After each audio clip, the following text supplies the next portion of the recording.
everybody. This is Dr. Jelena Oxley. I'm here with the Jackson Family Center for Ethics and Values, and we're really excited today to bring you the third edition that we have for our pandemic ethics series. And our topic today is challenges for schools and children. For those of us who have children and who have been involved with working with the schools for the past years or so, several years, we know that we're all struggling right now during the pandemic. And so I felt this was a really important topic for us to address and look at the ethical issues that are involved for schools, for teachers, for children, and for parents. So we have a wonderful group of scholars who are going to be with us today. So I'm just going to take a moment to introduce them. I'd like to first of all introduce Dr. Melissa Paiva Salisbury. She has a PhD in clinical psychology from University of Vermont, and she's interested in a wide number of topics in psychology, including evidence-based psychology, psychopathy, and things like that. She teaches a number of courses that then also has her degree as a clinical psychologist. So thank you so much for being with us. I'd also like to introduce Dr. Jamia Richmond. She is the chair of the Foundation's Curriculum and Instruction Division. She does early childhood education, and she is coordinator of special education. She's interested in parental involvement in education and teacher-family collaborations. And lastly, we have Dr. Zlata, I'm not going to say your name well, but I'm going to do my best, Stankovic Ramirez. And she is also in early childhood education, and she's interested in studying the physical environments that children learn in. I love this topic, by the way. I think that's so interesting. I was really interested in a lot of the Montessori methods and things like that when I was looking at my own children's preschool. So anyway, so we have a lot of expertise on our panel. I'd like to thank my wonderful student, Max Pate, who is with us today, and he is a Jackson Scholar. And I'm really excited that he's going to be a part of the panel and helping me to ask our panelists questions about the topic today. So I'll just go ahead and launch in with the first question. This is a tough one. What would you say is the number one challenge for teachers and students these days in public schools? And I'm going to let everyone answer that question. So maybe Dr. Richmond, would you like to take a stab at that one first? I'm sure. I think I would probably have like a double or dual answer for this question. If we just think about it overall, the concerns that teachers and students have are the same that all families have right now. It's just, the loss of loved ones, the health and wealth of, the health and well-being of those in their families. So that is what I think is on the minds of most students. Like, am I staying healthy? My loved one is passing. Those are things that are really bothering them. And when they come to school, that makes it even more difficult for them to focus. So then the challenge at school becomes helping the students to stay focused on their academic tasks, engaging them in meaningful ways, not just overlooking the issues that are happening in our world, but bringing that even into our classroom and using that to build upon in the classroom environment. We're seeing things like in our special ed population, the challenge of lack of services or interruption of services, students not being able to get the intensive interventions that they need, just not receiving the accommodations that they need. In middle schools and high schools, which we know is really that time of development socially and the identity, we're seeing issues there with them developing themselves, their social identity kind of disappearing behind the mask that they're wearing and isolating themselves. That whole process of how they formulate who they are that really starts in those middle school years is kind of being hampered by some of those things that we're seeing. And those present some major challenges for teaching and learning in the classroom. Because one thing that I'll say that is just really important is that when we talk about teaching and learning in classrooms, we have to consider the whole context, right? The whole environment and anything that's happening in the outside world, in our homes, in our families, in our communities, is going to have a definite and major impact on what's happening inside the classrooms. Okay, great. Yeah, thank you. Let's see, whoever wants to go next. I'll speak to the early childhood piece, the early child education piece. So the challenge from the time the pandemic was onset was how to engage children via Zoom who are 3, 4, and 5-year-olds.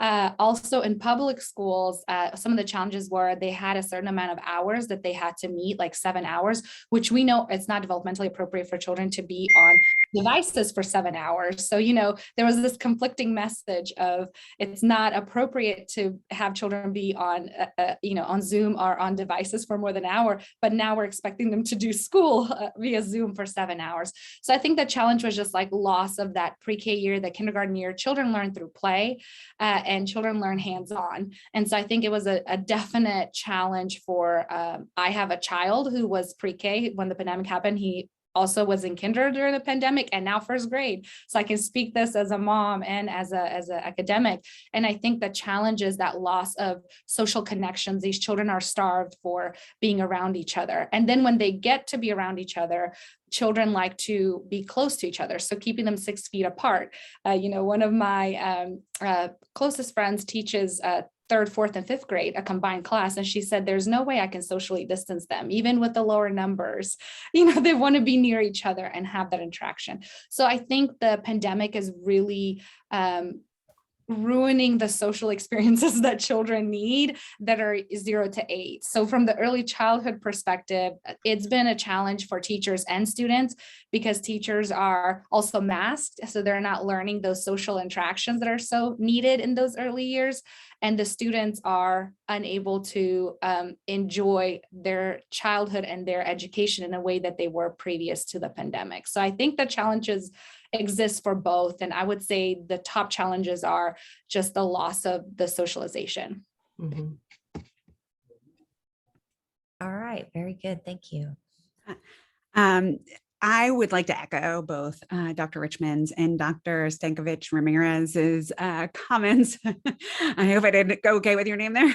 But I agree that all of those things are a major challenge for kids. And I'm also speaking as a mom. I have a 7-year-old and a almost 11-year-old in the public school system. So yeah, for sure, those socialization challenges, but to kind of bring back Dr. Richmond's research is oftentimes it's that collaboration, right? And that sense of community that I would really identify that we're really struggling with as a society. How are we're so isolated, and during this pandemic has caused a lot of isolation. So how has that really disrupted those normal communities where we socialize, where kids play, where kids, all of the things have been disrupted by some of the pandemic restrictions, but also by loss of life. And in those, and as a result, kids are searching for that, and they're really needing that more. And teachers, I think, are really going above and beyond to try and incorporate that. But it's tough in the current environment for them. Yeah. So this is great. So it sounds like you've all kind of agreed that like the emotional stress of the pandemic is probably near one of your number one concerns, just the fact that a lot of kids are losing loved ones. And that's devastating in and of itself. And then on top of that, their social lives are being impacted. And I totally agree and see that, especially my own kids who were at home last year, and they're like, they almost forgot how to socialize. They were both like, I don't know if we were ready to go back to school, but then of course they got back and they're very happy. So one of the things I'm interested is the effect on learning. So I know teachers have had a really hard time teaching. I have a really good friend from college who's a second grade teacher. And she was telling me that they came back to school this fall and she was like, my second graders couldn't read and they are supposed to learn how to read in first grade. And so we had some discussion in class today about the impact for children, or, this could go all the way up to teenagers on learning. So like test scores and things like that. Are we seeing an impact on not just the emotional and psychological health, and social health, which is major, but in addition, this sort of intellectual impact on students.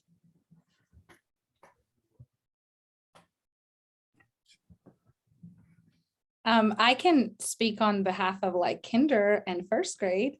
I would say that the things that we want children to learn that are on our standardized tests is not what they're learning right now during the pandemic. So, we just have to sort of take that at face value.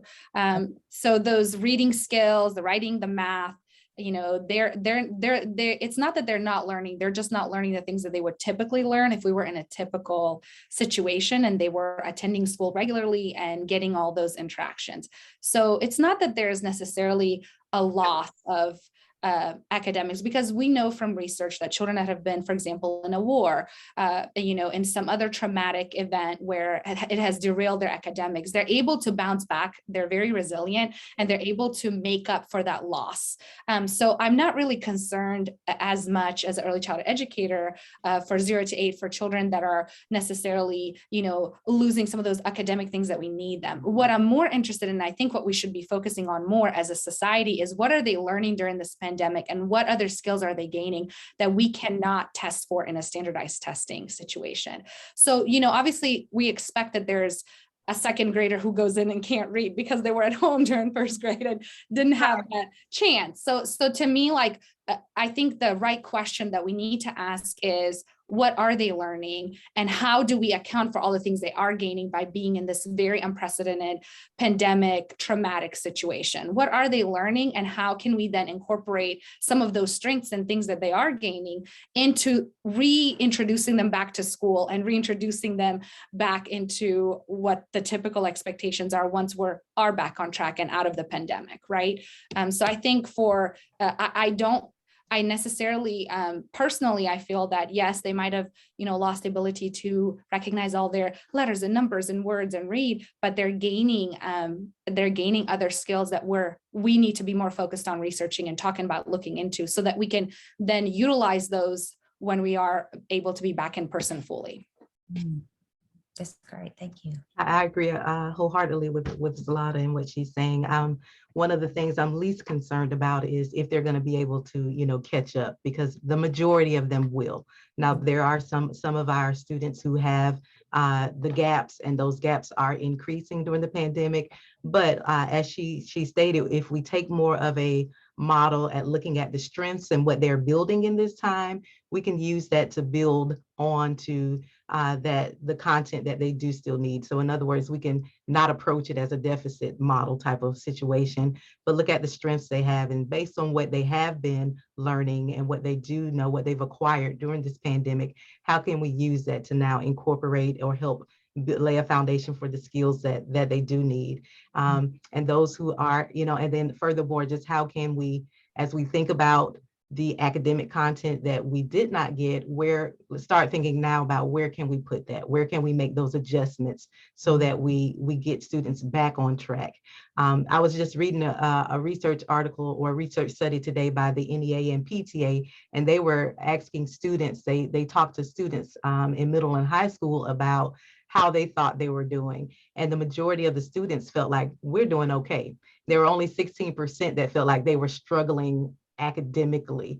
But the majority of them, I believe it was about 76%, said, hey, we're doing okay. What we didn't get, we'll be able to catch up. And so if the students are feeling like they can succeed and they can catch up, we need to jump on that same train with them and say, we're going to help you. We're going to support you. We'll rally behind you. We'll put in, the resources and supports that are needed to make sure that you stay on that, that same trajectory for success. Okay, great. Did you want to add anything to that? I don't know that I have too much to add to that. I agree with both of you that that we should capitalize on kids' strengths, and kids are super resilient. They're just very resilient creatures. I do sometimes worry about students that maybe haven't had as much resources in the home during this time, and some of the increasing gap for potential for some of those students, and that we need to be mindful of making sure that those students have those extra resources going forward as we pull out of this, so that they're not left behind in a testing situation. And that that I think needs to be addressed and thought about as we go forward. But I think for the most part, kids are wonderfully resilient, and they are learning probably all kinds of new things, like access to technology, like all the things.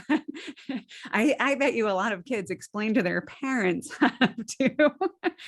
how to access a lot of these things online, and have gotten much better at that, and then prior to the pandemic. I just want to add on to what she's saying there. She's absolutely right. There are populations of students where the gap is widening, the opportunity gap, the achievement gap, the disparity gap, whatever you want to call it. The gap, has widened. And I think that's a critical point for us, not just as educators, but as communities, to figure out or to think about, where can we fill this gap?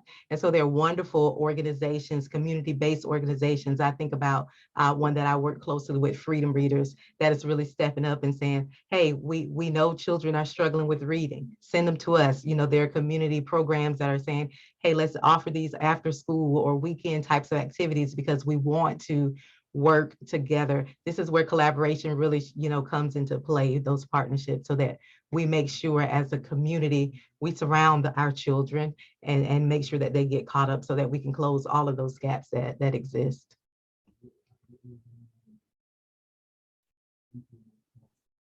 If you don't mind, I would like to ask a question. You mentioned that kids now are very resilient and adaptable to their environment. So I was wondering, like, how has the pandemic affected children's behaviors? And how do you guys see that in homes, like reflected in homes and outside of school environments? For sure. For sure. I think about, I have 3 children. When the pandemic started, I had a 5th grader, a 6th grader, and an 8th grader. And so now I can't even keep track, 7th grade, 8th grade, and 10th grade. But in that year that they stayed home, you can definitely see the difference. Like, I don't want to pick on my own kid, but he was, already kind of shy, and then you kind of pull back even more. And things that he didn't used to do, like talk to our pet turtle, he began talking to our pet turtle and taking the pet turtle on walks and rides, just because he really missed that social interaction so much, right? And so that's a definite impact that the pandemic is having on children, that isolation, the lack of social interactions. You'll see that manifest in the home. I think another thing that's important, you see students or children being more nervous or fearful or scared. It just manifests itself in a lot of ways. Overeating, anxiety, less exercise and inactivity leading to more obesity. All of these things are, impacts of the pandemic that we're seeing, not necessarily now that we can do a little bit, not wanting to go back out, right? So we can go back to school, but my daughters and I had several conversations about, do we go back or do we take another year at home, right? Because there's this nervousness about going back and interacting socially again with our peers. And so those are things that I think we definitely see manifest in our kids. But the biggest one for me that I think we are seeing, or we may see, you may have seen in your home, is what the kids are seeing from the adults in the environment. There's a lot of anger, there's a lot of blaming, there's a lot of pointing fingers, there's just a lot of arguing and about all of these politicized issues, and the kids are seeing that. And then you start seeing that reflected in their attitudes and their behaviors about school and about whatever it is. They're seeing those things. And to me, that's the most concerning piece of it all. The pandemic is having lots of impacts, but how they're seeing the adults in their lives respond and interact with one another based on that is teaching them lessons that they'll never learn in a curriculum in their textbooks. Yeah, and I'll echo what Dr. Richmond said. So I definitely will tell you that I have one child, an only child, and my child is a social butterfly. So the pandemic was extremely difficult for my child who needs that social interaction. We tried to get around it. We had Zoom play Lego dates with his friends and got on with a couple of friends from his pre-K, but it doesn't substitute the real thing, the real social interaction. So I did notice some behaviors. I also noticed that we were expected to become his playmates because, you know, normally in school, he's got friends to play with. And now all of a sudden it was like, Mom, you're playing with me. And when you're done, Dad's playing with me. Like he sort of orchestrated us in who's playing with him because he wanted to have playmates and that social interaction. So we became his primary source for social interaction for all of spring last year and summer. I will tell you that I did place my child back in school. My concern as a parent was that he was going to get sick. You know, COVID is very present and real. And now we know with the variant, children are also getting COVID. And so I knew the risk I was taking, but I was noticing, to me, like the risk, I had to weigh as a parent, the risk versus the benefit of the social interaction and being around children versus the risk of him getting COVID. So that as a parent, of course, causes anxiety to any parent. And I have one child. And so, you know, to me, that was a very tricky decision to make, but we decided to send Daniel to school. He has been healthy and happy the entire kindergarten year and now first grade. He's around more children this year, so that I'm nervous about that. But there were a lot of questions about COVID and, you know, why are people dying and what's happening and what does this mean and when can I go back to school with my friends? I noticed in the kindergarten first grade class when we went to meet the teacher and other children were so shy. Nobody talked to anyone. They kind of stood at their desk. It wasn't your normal first grade thing that you would see where they come and they want to meet each other, interact with each other. So a lot of the kids were scared and lacked the social abilities already day one to engage with their peers. My social butterfly child, though, immediately got to know his next door neighbor and said, let's go check out my cubby. Let's go see your cubby. So I think like it impacts different children differently based on if they're extroverts, introverts, what their social needs are. And if they have siblings, you know, a lot of children that had siblings did have someone at home that they could get closer with and have those social interactions with. And for those kids who did not, it had a different impact. So I think all children are impacted differently based on, you know, their birth order, whether they have siblings or not, their natural extroversion, introversion, right? So all these factors play into how they're dealing with the pandemic. And we have to remember that when they come back to our schools, that they all have had a different experience and a unique experience, and we have to meet them where they are, where their needs are at that moment. For me, when I start to think about how the pandemic has affected our kids, I see just stress, right? Like there is an increased amount of stress for everyone during this time. And, you know, that affects the adults. And as Dr. Richmond was saying, when we're stressed out, we start all kinds of not great behaviors, right? Whether that be overeating or worrying, and our kids see that, right? And they're affected by that. And maybe we bicker more, or maybe we are yelling at the television or arguing with people on Facebook. And so you're going to see like, you know, kind of mini versions of that. But then also, oftentimes you'll see younger children might start to regress. Older children might start to act out. So those acting out behaviors can sometimes just be a symptom and a symptom of an environmental change. And this is a big environmental change for kids in lots of ways. So I think about that. And then I also think that there's also suddenly marked personality differences. Maybe I had a kid that was like this, and now this child is suddenly like this. Like that could happen too. So what Dr. Stankiewicz Ramirez was saying, that, you know, every kid's different. Yeah. Some of them, it may respond to that stress. Other kids may be resilient through it. And some kids they might start doing worse in school. That's what happened for one of my children, who is also a social butterfly, is that she was my straight A student who suddenly wasn't a straight A student. And that affected, because that was so ingrained into her personality and who she was, right? It started to affect her self-esteem in major ways. So looking out for those types of sustained hits to our kids, right? And thinking about how we can help them as they move forward, and weighing those risks. So I completely agreed with you that sometimes you have to weigh them as a parent, and it might not be the same metric for every child or for every situation. Yeah. This is all really interesting. I feel like you guys have hit along a lot of points that I sort of noticed myself throughout the pandemic. I had to work really hard to like not let my kids see how stressed out I actually was on the inside. I'm like, oh yeah, we're going to go to the park right now. It's going to be great. Right. You're just like, everything's fine. Don't worry. We're going to be outside. Don't worry. But I also feel like I've worked really hard to develop my coping skills. And my mom's a child psychologist, and she went from being almost retired at her practice to having a waiting list of, 100 people, because people are so stressed out. They're now they're locked down with their families, for dysfunctional families who are stuck at home. The kids in those situations are not going to do well. And so she even mentioned that for a lot of kids, it would just be better off if they were in school, even if like they were just sitting in school with a mask on and like not even learning anything, just like it would be a better environment. So I'm curious about so we've talked about the achievement gap a little bit. I mean, there's so many things.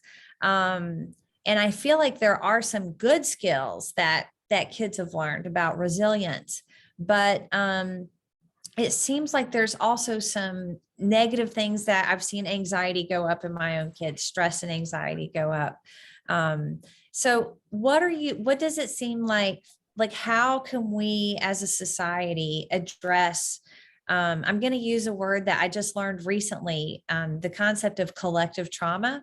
So I was familiar with the idea that we all have individual traumas, and never really realized that we as a society can experience collective trauma. And it seems like that's what we're doing. And so what role do schools play in addressing that? And teachers, we haven't talked about teachers yet either, but that's another important piece that I really want to talk about. So if anybody has anything to say in response to that, I'm curious to hear your thoughts. I think all of us could go at this point. I know.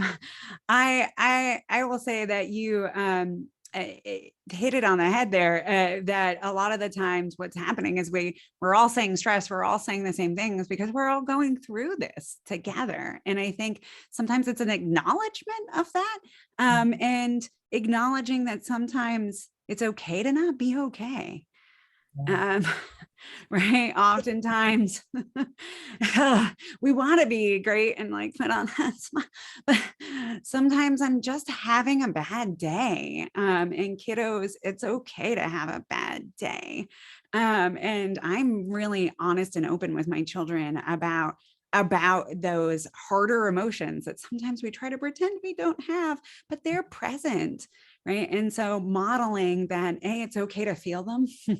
And that we can have those healthier coping skills, I think is really important. And just acknowledging that this has been not great, like for a lot of us, for the parents, for the teachers, and for the kids, I think is one of the best things that we can help, the ways that we can help our schools get through this. I needed to hear that. Thank you for saying that.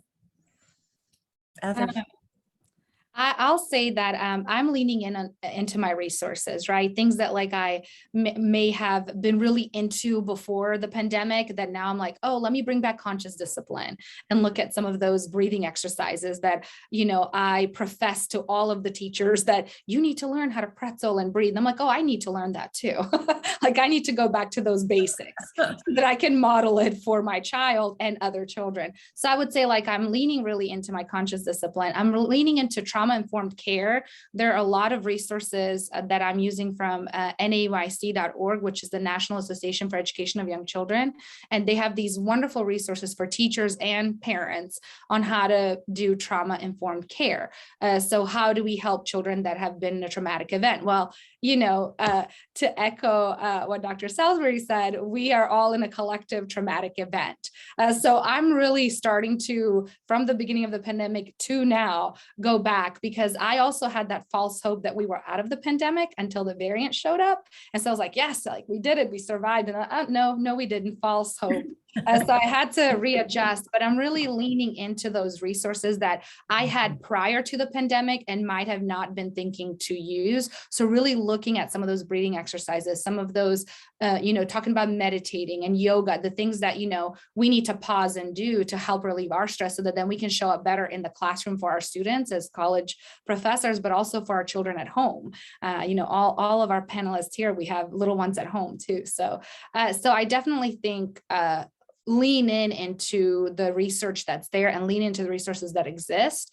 And I think that's been helpful for me because I think in that moment of panic, you just forget everything you knew. And then you have to recenter and go, okay, I know I have some tools, and then continue to build on that tool set. I'll attend a webinar or an information session, even though I'm tired of being on Zoom like everybody else is, but I will attend one of these discussions or a panel or a training that I think is going to be beneficial and useful to me during COVID-19, during these times. So I would say lean into the tools you have and into the new tools that are coming out, because some of them really are genuinely helpful and help us deal with all of this. Great. They've said it very eloquently, so I don't feel I need to add anything else to that. Well done, colleagues. I wanted to echo the mindfulness piece too. I love mindfulness. I use it in a lot of aspects of my clinical work and in my research. I have started collaboration with Dr. Schwann's in my department on compassion fatigue. And one of the, compassion fatigue is like when you become so stressed out by caring for others. And one of the things that we tell folks about compassion fatigue is it's really important to take care of yourself, right? And like using the airplane oxygen, model there, where you need to put on your own oxygen mask before you can put on someone else's. So I would just echo what you said, and it's really important to lean into those resources for yourself. Yeah, this is great. This is all up my alley too. I had started a yoga teacher training where we did lots of breathing and meditation in January of 2020. And I was so grateful for it when the pandemic hit. I was like, I'm ready. Like, I am ready. I've got my practice. I know what I'm doing every morning when I wake up at 6 a.m. Like, this is good. And I'm like, it was amazing that it just happened to be the perfect timing to sort of transition into a totally different world, be able to take a consistent practice. So I really like the fact that both of you are mentioning mindfulness and meditation. And I'm curious, are these things that are emerging more like in schools and things like that? It was crazy. I was walking across campus yesterday and saw two dudes that I thought were totally normal looking dudes. And they were talking about a Zen room and with meditation. And I was like, wait, like, is this what everybody's doing it now? I thought it was just me. So now that we're thinking about it, like, are resources that are available to parents? Like, I know that Zlata, you were just mentioning resources that are available. Like, are there online things? Like, what are some things that parents can do? Yeah, so I think there's a lot more support for teachers, right? Because we have all these websites and teacher resources and places where they can go. I think for parents, there's a lag, right? Because we've just been in this pandemic. So there's a lag of like what they can do and access themselves. So I think they've been really kind of just flying the plane and learning as they're flying it. But I do think what's nice is what's trickling down is some of these, like counting backwards from 10, taking deep breaths, all these things that kids are learning in school. They're coming home and they are telling the parent, the stressed out parent who may not have those tools, like, this is what you do, mommy or daddy. So there is that. I definitely think that it is it is important or imperative for educators that are working directly with children to understand that they're working with children and also the family that the child goes to every day and they go home to. That's who they're working with. So sometimes teachers, I know when I've been a teacher, I'm guilty of this, so I'm going to own it. I forget what parents don't know, right? Because I know what I know, and then I'm doing it with the children. And then the parent will come and ask me an inquisitive question. This is pre-pandemic, and say things to me like, oh, tell me about this poem that you do to calm them down, or this thing that you, or the song you sing, or this, breathing exercise that you do. So I think that's something that we really have to be mindful of and remember that we as academics, as educators, we have these resources. And like I said, I can lean into my resources because I have them, but the parents may not. And so how we present that and give it to the parent is important. And also it's important not to overwhelm them. So you want to give them like something tangible and small that they can do one bite at a time. So I never come at a parent and say, I'm going to teach you all about conscious discipline and let me give you all of the tools and everything that you need. I might like give out a tool and start with that and say, tell me how it's working, and then do another one. So also like giving it in bites that are easy for them to implement in their home and try in their home. And also as teachers and directors and administrators and principals, we also have to understand that not everything, of course, works for every child. So not be afraid to, let's say you have 100 tools, I might give you 2 and you go and you say, this didn't work. Okay, well, I have 2 more that you can try. Just knowing that, something is going to work. We have a pretty large toolbox as academics and principals and directors and teachers. So we just have to sort of work with the families and work with the children to figure out what works for them that they can then implement it in their home, because we know that if there's consistency between what's happening at home and at school, children thrive. And so we want to create that. So I think that I would say that we definitely have more than the parents, but it is up to us to like share in sizable sound bites what they can take and do at home. That consistency between what we're doing at home to calm ourselves down, to get ourselves centered. Well, if they're doing that at home also, that's another way to practice it. And it's also a tool that then they can utilize in all aspects of their lives and in both environments that they're in. So that would be my best recommendation, I guess. Okay. That's great. That's great. Now that I'm really happy that you mentioned teachers, let me just transition to teachers for a moment. How are teachers managing during this time? I feel like as a teacher, this has stretched my abilities and capacities far beyond what I thought I was capable of, and feel very inadequate at a lot of moments. How are public school teachers managing right now, especially with, we don't have to get into the politics, but I know that obviously state legislators and, districts and things like that are having a big impact on telling teachers how the context in which they're going to be teaching. So what are some of the things that are going on with teachers right now?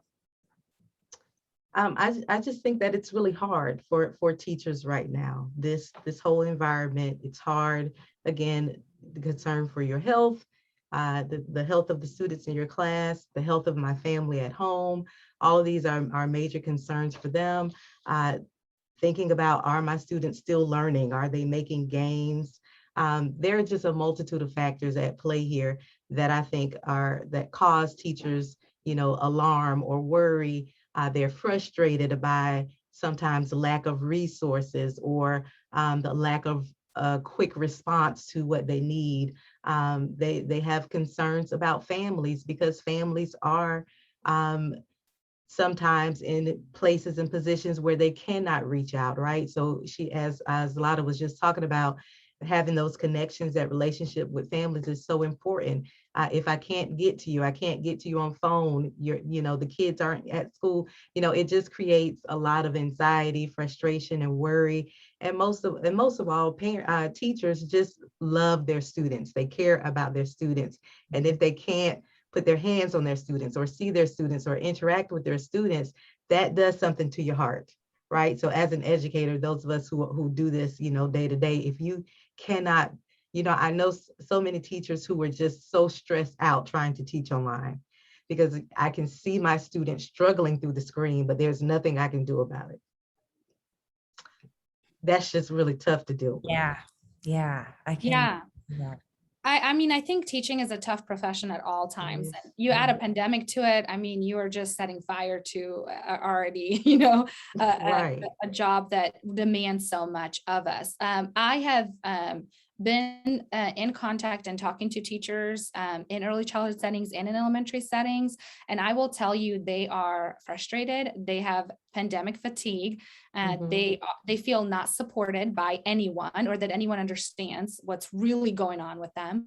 And they say, well, you know, the expectations are the same as they were before the pandemic, but we're in a pandemic. There isn't that adjustment that needs to happen of what does a day-to-day look like? What are we preparing the children for? Are these standardized tests even pointless at this point, which they are at this point, and let's just be honest. You know, at this moment, they're not testing what they're set out to test.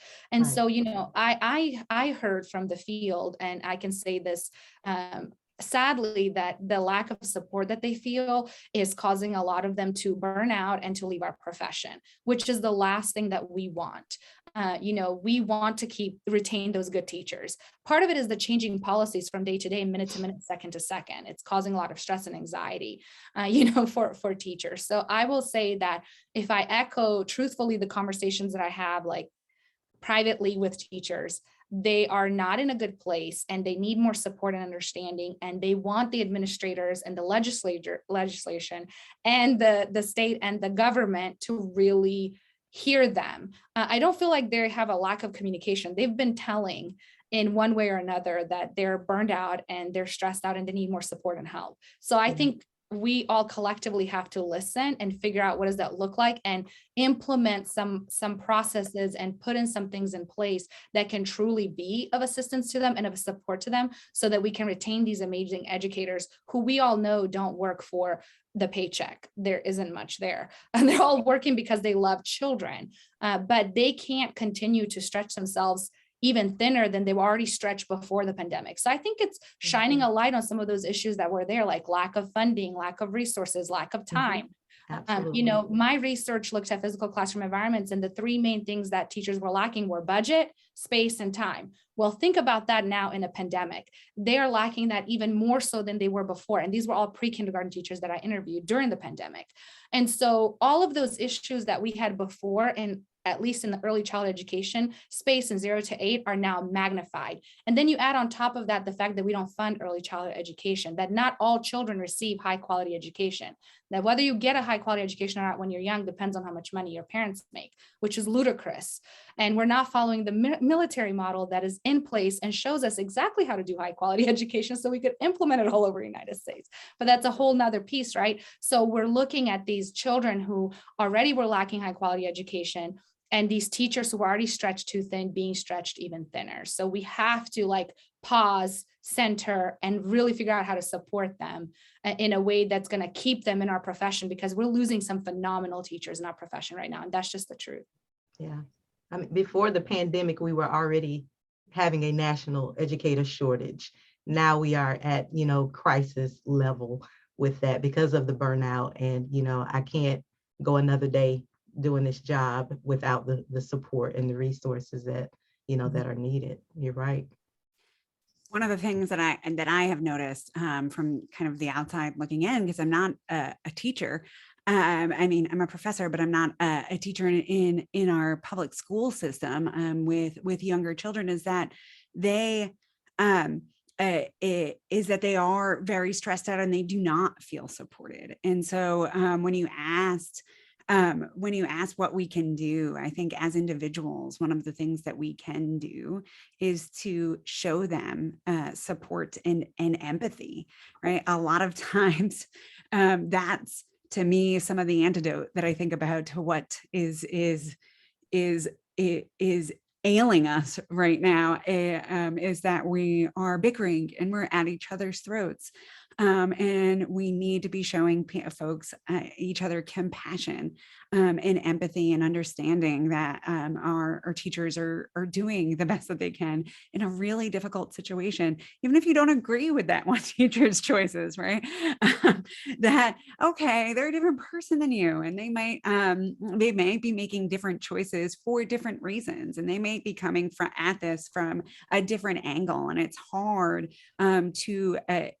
for for us, it's easy for us to judge each other. It's harder for us to take that non-judgmental stance and to show compassion. And that's something that as a parent, I think about a lot with the teachers, and I'm not going to call them and like harass them. I want to support them. I want to partner with my teachers in my child's learning. And so I think that modeling that for our parents and our community members can really help teachers feel heard and feel supported if the community is behind them. Yeah, I think that's a great comment. So one of the things that I have struggled with or think about as someone who does ethics is like, well, I feel like my personal ethics is great. Like I'm going to teach I'm not going to complain to the teachers. I'm going to tell them how great they are, give them a Christmas present, give them an end of the year present. But like, that's not going to make up for, right? Like the overall structure of the system, which is putting ridiculous amounts of pressure and expectations that are unrealistic. But I believe that what you said, Melissa, is correct, that we have to start with ourselves and then show other people how it's done. And I want our legislators to have the kind of empathy and compassion for teachers that they would show for anyone who is in a challenging situation, and give them the resources, give them the time, give them the flexibility to be able to manage in these situations. So, I know the South Carolina Educators Association is going to be working on addressing this, because there's a lot to be done to try to support teachers who are really having a hard time and teaching in circumstances that are just unfathomable, right, in many ways. So I'm going to ask one more question, then I'm going to have Max ask a question. I'm just curious, how does South Carolina stack up to other states? Like, are we kind of faring better? Are we faring worse? Are we all the states, are we all kind of muddling through, and like, or is there any state that's like got it figured out and they're like, we have the solution and everybody's doing great? Or is everybody just kind of struggling? I'm thinking long and hard about that question, because I really don't see any state standing out as doing a superb job. I think we're just kind of all in this together. And even across state, districts are addressing the issues differently. So it's really hard to say one is doing better than another. I don't know. I don't know. I don't feel like I could really say that. There's just a lot of issues that are happening, all over, simple things like lack of bus drivers, not enough substitute teachers, the whole, how do we quarantine and isolate, all of those, just lots of tech issues for those who are having to be online. And every state is struggling. Every state is struggling. And so I think what we're seeing the pandemic revealed to us is, the need for some reform in many of these things related to education, and just some of the greater issues that are out there. I think that, as Lada alluded to before, like some of the unequal resources from school to school, district to district, things like child hunger. When this first thing started, like, how are we getting food? These kids are depending on school to eat, right? So, child hunger, inequality in the schools, lack of resources for teachers. I think that every state, it's being magnified in every state, and every state is now having to say, oh, wow, we now see what teachers have been saying to us for hundreds of years. We now finally see it, but how do we address it? And I don't see any state that is like the shining star in how it's been being handled at the moment. We're kind of all just stuck in this thing together. Yeah. I would also say that I echo that. I feel the same exact way. I would also say that every state it also has a different context, right? Yes. So when we look at data a lot of the time, and I love thinking about data. I teach statistics here, and when we look at data, we often take it out of context, and so that is really important when you're looking at any metric, right? Of how a school's doing, how is that school operating. So every state has some really unique contexts, whether that's legislative, whether that's population, whether that's access to resources. There are so many things that are going on for each state. I think it's hard to compare them on on individual metrics without thinking about their context. Yeah, I mean, I'll echo that. I came from Texas, right? And so we're a huge state. I mean, we have so many different things going on with childcare within each city, let alone the entire state. We've always had this disjointed system that doesn't really work. And so, so I'm here and I'm learning about more that's going on here. And I'm like, oh, okay, so this is, similar across my two experiences thus far. I will say that, to sort of reflect what both of the panelists said, everything is everyone's muddling through. I'm sure there are pockets of excellence. We won't know about them till it's all said and done and over. And then we have the data and the research and someone who's like, oh, I did best practices and look here. I will tell you, I only have one example of someone doing pre-K right. And I happen to be extremely lucky that happened with my child, where they were able to pop in and out as they saw fit for a 30-minute increment to do cooking and music and reading and math. And I thought that worked really well. Whereas my son's best friend, she was on Zoom for 7 hours and had some real serious issues as a pre-Ker with fidgeting and moving, and it was just not appropriate for her. So I saw within intimacy of it, where technology and Zoom and all of that worked really well when it was done right and appropriately and thought out, versus where, no, these are our district requirements that you have to have certain amount of clock hours, and we're going to put pre-K children and K children on Zoom for 7 hours. That did not work for majority of the children. So I've seen like a bad example and a good example just in my own tiny community.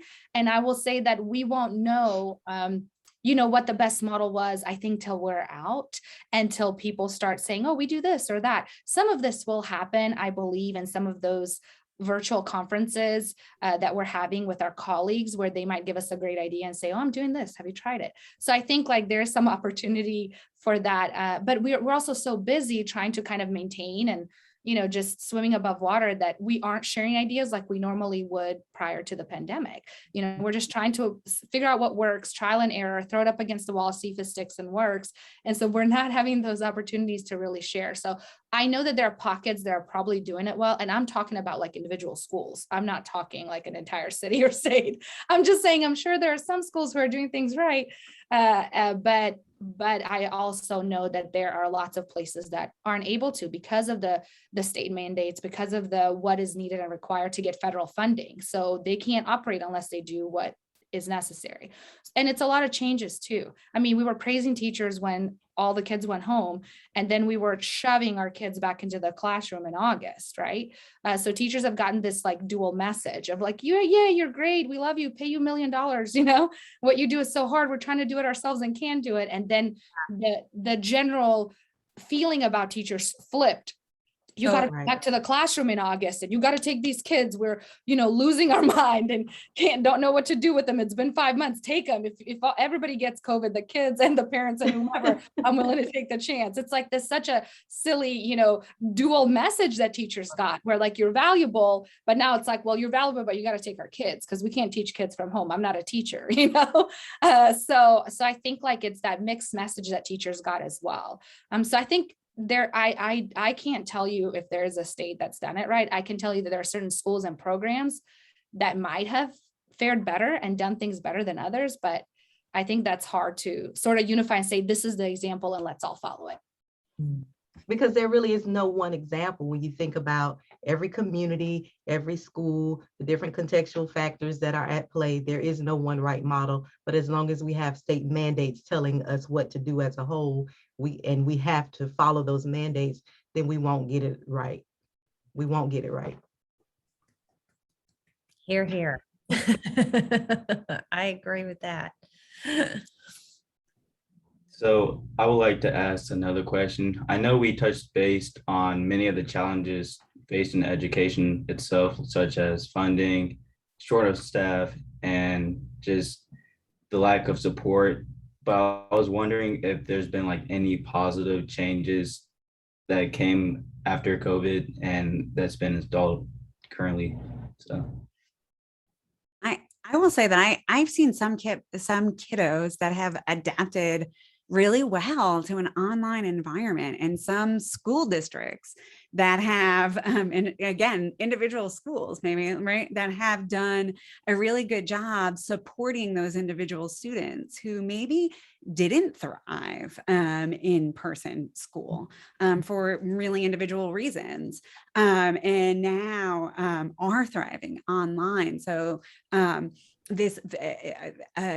schools that have developed some flexibility in their educational models, I think is one of, for me, the biggest takeaways of, there are a variety of ways that individual kids can learn, and we can adapt our models. And yeah, now it doesn't work for every kid, right? But it might work for some, and that might be a better model for those kids. And maybe we should be offering those types of models and in a more national way, even when we're out of the pandemic.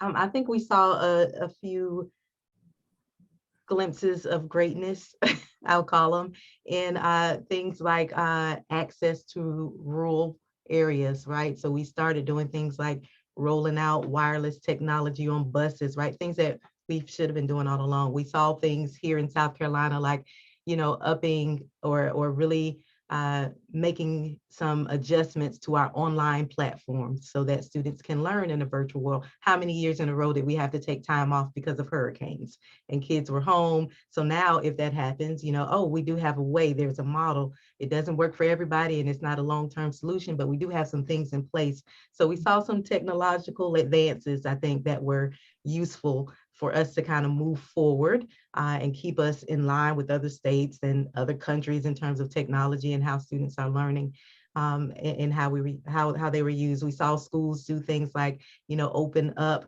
for more of a wraparound services. You can come here and get food. You can come here and get these services, right? And those are things that we know from research are best practices anyways for educational systems. And so I believe that those were some of the things that we can count as good for what came out of the pandemic.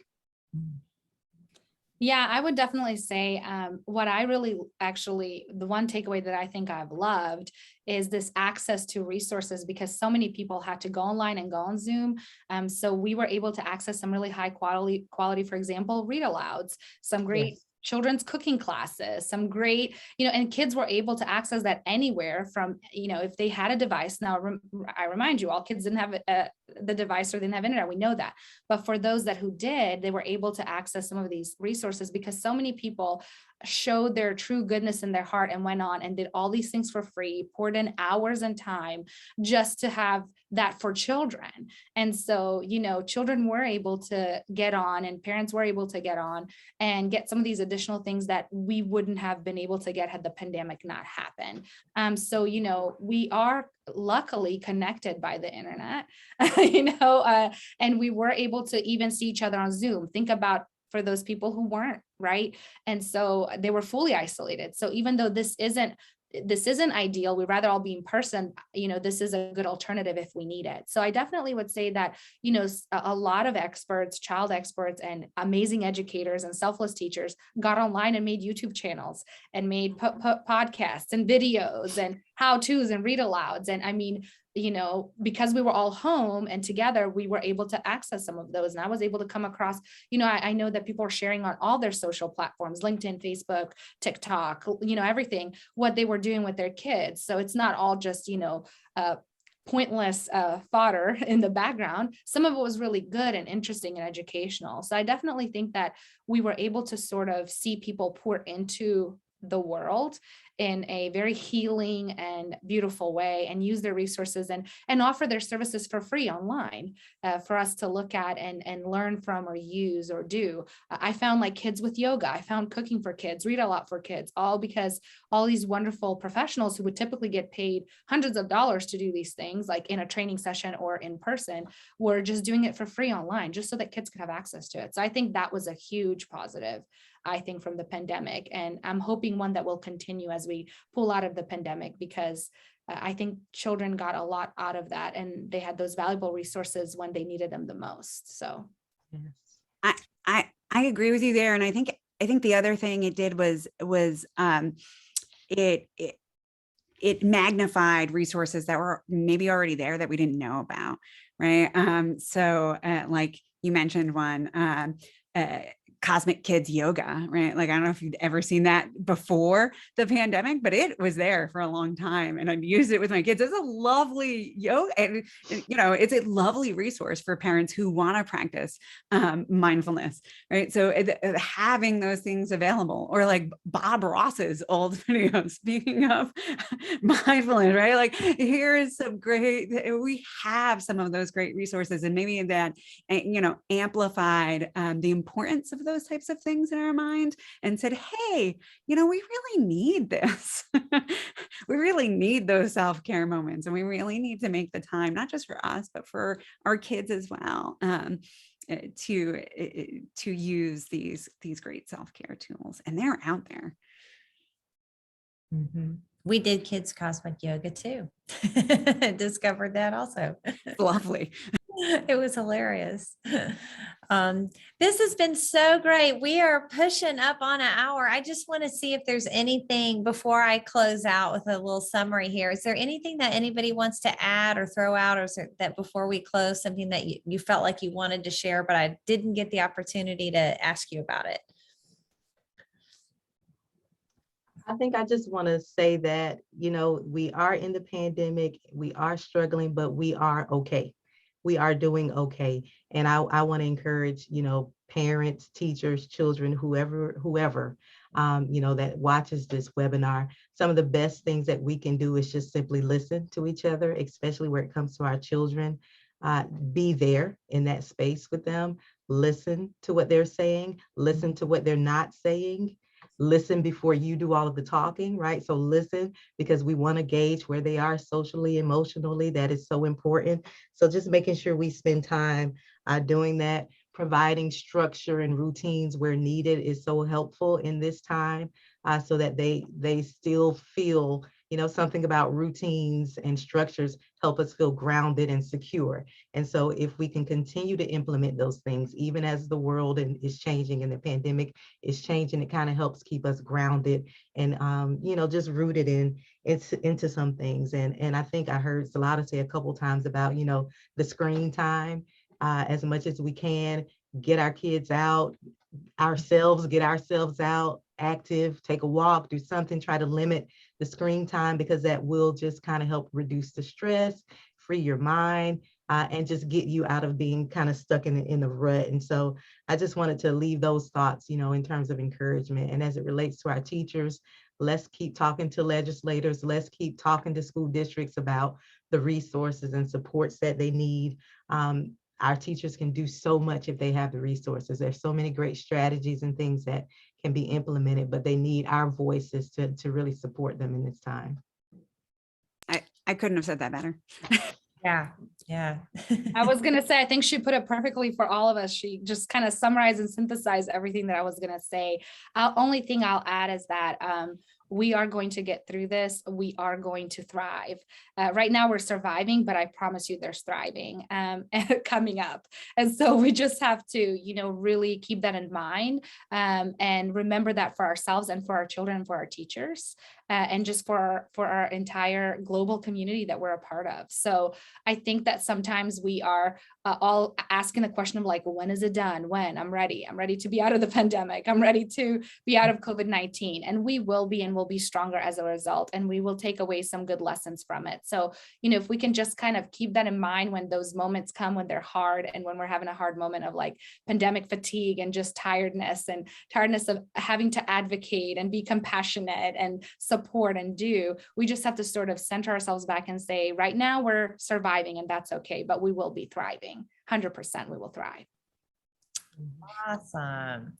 Well, this has been great. I just want to thank you guys so much. We've run the gamut here. I made a little list of all the ethical issues we talked about. We talked about the importance of parental role modeling.